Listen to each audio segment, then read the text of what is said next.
storage container, you can see your salt. Then it'll develop a bridge at about right here. Hard water. Well guys, welcome back to Red River Living. We're in the house today, but our job is probably going to be outside. We are having some hard water issues. We have a softener that is set up in our well house, but we have noticed when we're bathing that the water is not soft. So today what we have, we're going to go through some things for y'all. We have a kit here that you'd use in your swimming pool, and we're using this just to test for our hot water, hard, not hot, hard water today. So guys, we've got our cup that we'll put 25 milliliters in, and then for our hardness indicator, we'll drop 5 drops of these in.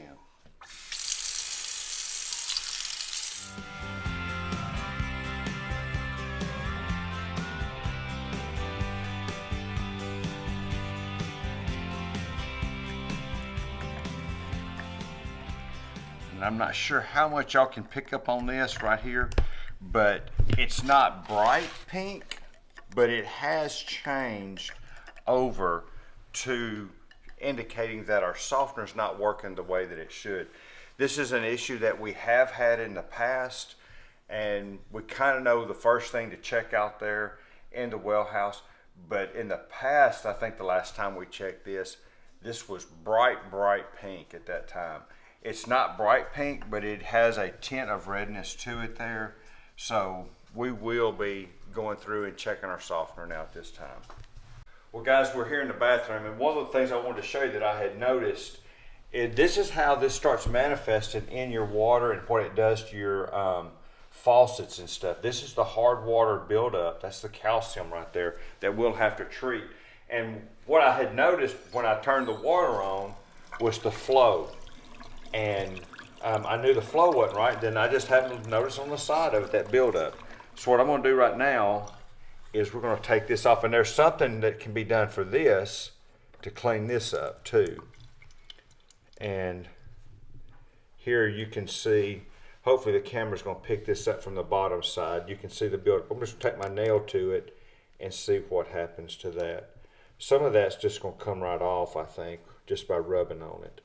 But it tells me that probably this is stopped up some, and we'll get some of that CLR, I think is what it's called, to try to clean this up. So guys, I went and grabbed the CLR right here, this multi-use. It's for your calcium, lime, and rust remover. And I'm just going to put a little bit of this in a cup, keep this here in the bathroom. So guys, one of the things I want you to know is this CLR is mixed with water. It has a mixed ratio of it here, so be sure and read your directions on that. This is straight right here, and now I'm going to just add some water to this for this to soak. Probably end up getting a toothbrush or something to rub on that later on. I'm just going to set this in there and let that soak like that. And then this is basically your diffuser piece that I'm just going to set it down in there also. And we're just going to let those soak as we continue getting that CLR on your hands. That's the smartest thing to do, guys. So be sure and wear gloves when you're fooling with that.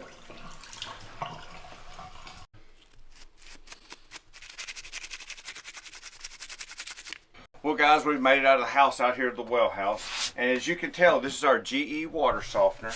And they require maintenance. And if you don't do the required maintenance, that's how you get some of the hard water. But at the same time, there's no maintenance that'll prevent one of the things that we're going to check for today, and that is what's called a salt bridge.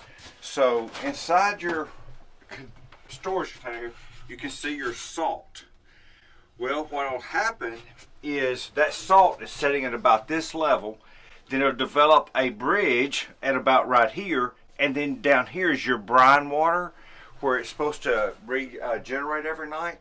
And your water's not making contact with your salt. So the first thing we're going to check here today is make sure we don't have a salt bridge.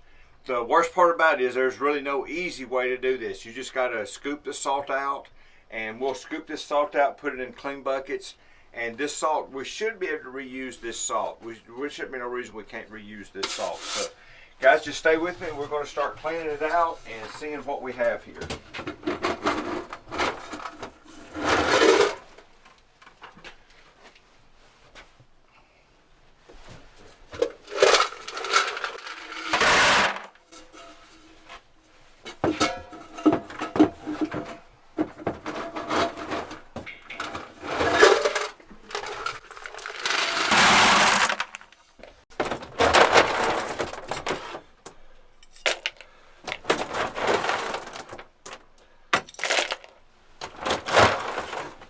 One spoonful at a time, guys.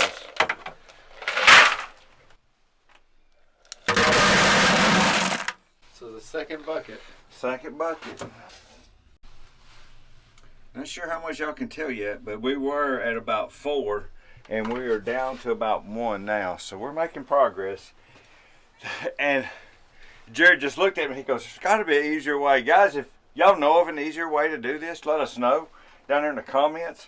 But as of right now, the only thing I know to do is you just get down here and just start digging it out.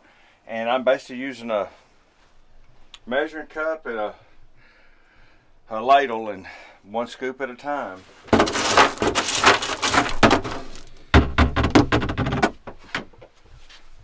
We've done some maintenance on this once before for a salt bridge, and I've gotten down to the bottom here and I cannot see that we have a void below everything right now. We're still trying to clean it out as best we can. We're starting to run out of arm length to get to the bottom, but anyway, we are semi-confident right now that we do not have a salt bridge. So we're going to continue cleaning it out just to get it cleaned out, and we'll reload it with some fresh salt here in just a minute.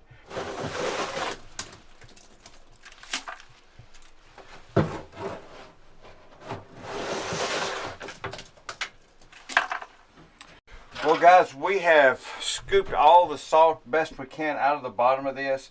There's still a little bit of slurry down there in the bottom, but there's nothing hard. So we're going to start going back together, and then we're going to manually regenerate the system to where it regenerates right now. And that is about a 45-minute process for it to do it itself. So we're going to start going back together here.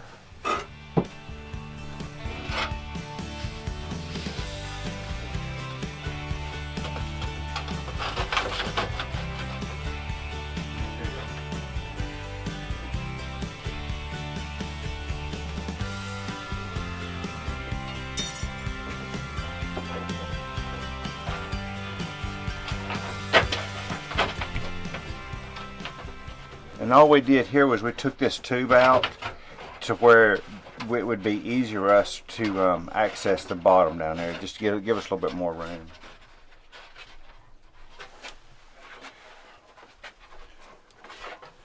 We checked this is all working fine. It seems like we pulled this apart just to see if it was clogged or dirty. Didn't see nothing there. So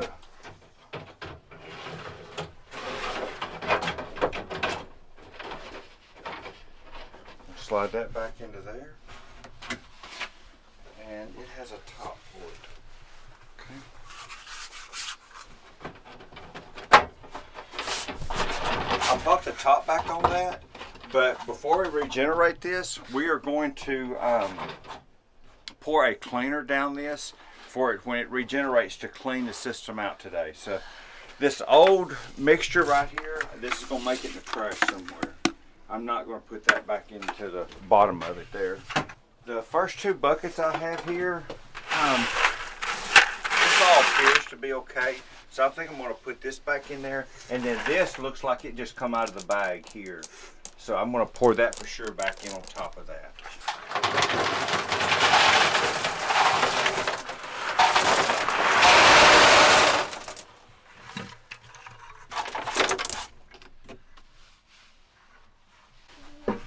That's about a bag right there. This is going to be bag number 2.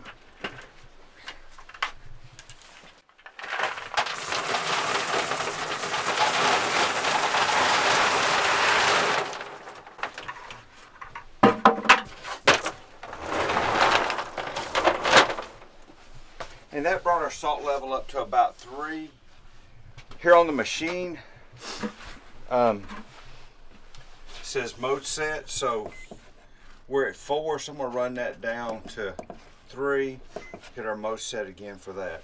I'm going to run in the house, get this cleaner, and we're going to put that in it.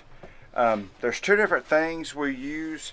Iron Out is one of them, and then I was in Lowe's the other day, and they had some softener cleaner that was in a quart jug.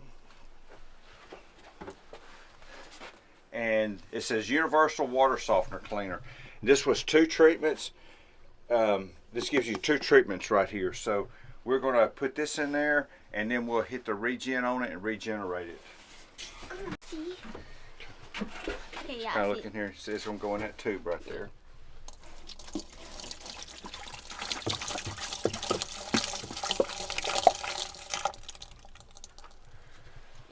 So now here on the machine, it is set to regenerate every night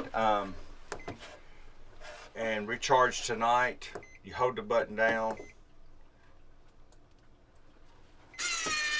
and now it's recharging now. So guys, we ran that one solution through, and now I'm fixing to just run iron out through this and regen one more time. So this is poured right down your, what's called the, I guess, the bride well.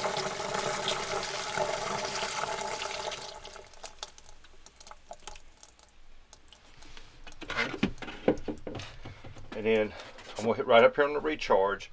I'm gonna hold it. And now it's recharging right now. And one of the things we're gonna watch for is seeing if we can see this start filling up with water. And I'm pretty confident that it is. Jared, you might not be able to see it on camera, and you might. I've got the light down in there, but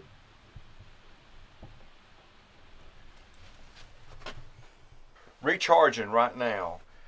And that is about, like I said, a 45-minute process for this to go through. Once that's gone through, we'll go back in. We're going to run the tap water for a while and then do another test on it and see if the water is softer than it was. I think I poured that one solution of water out, so we won't be able to compare the two. But hopefully on video alone, you'll be able to, from one picture to the next, maybe Keely can do something where you can see the difference in that. Anyway, guys, hopefully this gets us back to where, and I don't know if y'all are familiar with soft water or not, but the city water here in town is not that soft. Once we got the softener, this reminded me a lot of Mississippi water. You take a bath and you go to lather up, and I mean, soft water really lathers good, but it also feels like you can't get it off. It makes you feel slick. So it's a lot better on your skin, and that's why we have this. Plus, it's a lot easier on your faucets and stuff in the house. So anyway, I think rather than just sitting out here, this is like watching paint dry. I think we're gonna go and we got the grandkids here today, so we're probably gonna take them out and get them outside. Next couple of days here, we're gonna be below freezing, so they're gonna take them on a walk, get them out in the woods just a little bit and burn some of their energy they got, and then come back and we'll check on this after a while. So guys, we've come back here in the house. These have been soaking for a couple of hours now in this CRL solution, and I've taken a toothbrush to them. You can see how it kind of foams up there, and you can see how much cleaner this is now. So this is the one off this sink right here, guys, and you can see how cleaned up it is. It got all that hard water calcium deposits off of this one. So, well, guys, y'all saw us take it apart. We soaked it in some CLR. I ended up having to take the tip of this off and getting to the screen itself and pulling the screen out and scrubbing on that screen. Once we scrub the screen out, as you can tell, now it's not running out. It's doing exactly. It's got a little bit more pressure to it, but it's got that diffused air to it and all. So anyway, that's one of the fixes. One of the things I might do is I might get into the shower and look at the shower one, and I may take the shower head apart. The ones that we've been using a lot where this non-soft water's been going through, just to see where we are as far as the calcium buildup on some stuff and everything. So anyway, guys, we have got the softener regenerating right now. This is working better from just cleaning this one tip up. It's probably, like I said, going to take us about 45 minutes, and then we'll pull a water sample, and hopefully we're going to see that the color has changed and it's not near as hard as it was. Well, guys, we have finished up with the well house, and we're back here in the house. We are hoping that we have gotten this somewhat fixed. So we're going to drop some drops in here and see what the water looks like.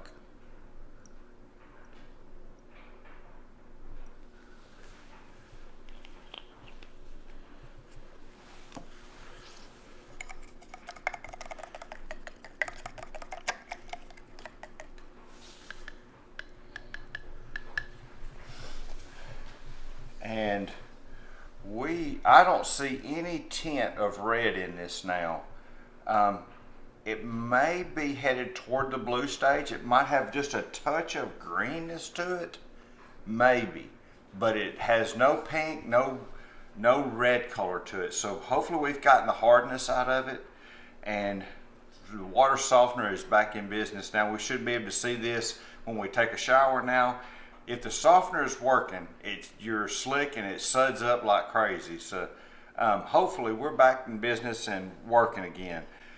This cold weather has been quite the ordeal trying to keep stuff from unfreezing, water troughs and stuff, but hopefully we have the well house back to working, guys. If there's anything here you got questions about, you want to drop us a comment down there in the comment section, we'd appreciate that. I'll try to answer any question you have best I can on that. Not that I'm an expert on water softeners or anything, but I can share what our experience is with them anyway. Well, guys, as always, we appreciate y'all watching. We appreciate it if you'd like and subscribe. We'll see y'all next time.